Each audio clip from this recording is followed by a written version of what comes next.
Here I have Cat S53, and today I'm going to show you how to perform factory reset operation on this device.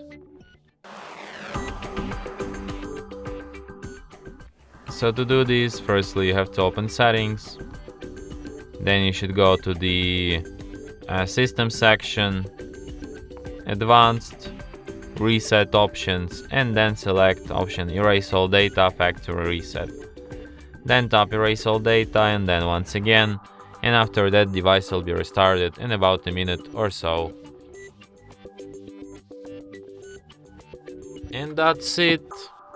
Thanks for watching.